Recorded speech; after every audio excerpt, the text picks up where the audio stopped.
एक गांव में एक किसान रहता था।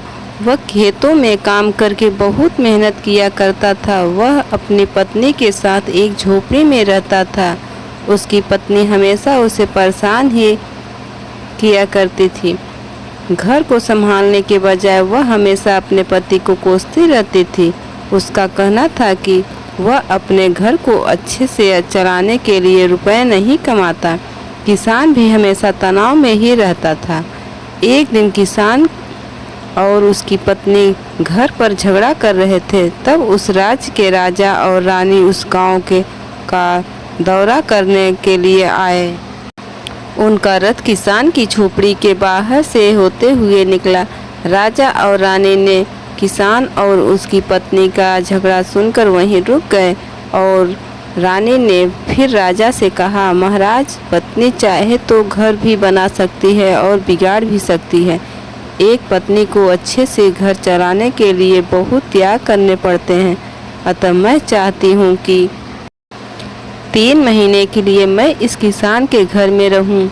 अपनी पत्नी की बात सुनकर राजा मान गया और किसान और उसकी पत्नी को बाहर बुलाया।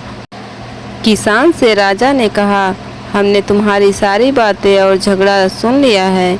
महारानी ने फैसला किया है कि आज से वे 3 महीने के लिए तुम्हारे घर में रहेंगे।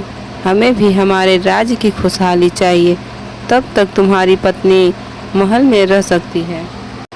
सब राजी हो गए। रानी ने 3 महीने में घर की सफाई, घर में नई चीज़ें लाकर रखी।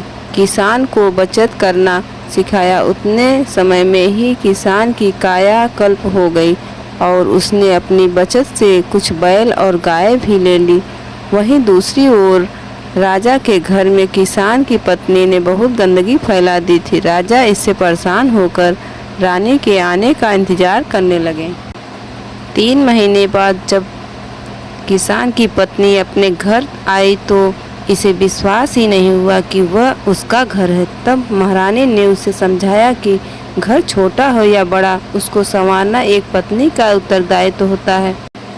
महारानी की बात सुनकर किसान की पत्नी बहुत लज्जित हुई और रानी से अपने घर को अच्छी तरह से संभालने का वचन लिया। सीख, अपने पास जितना हो सके उसमें ही संतुष्ट होना चाहिए और अपने को हमेशा विकसित करने की कोशिश करनी चाहिए।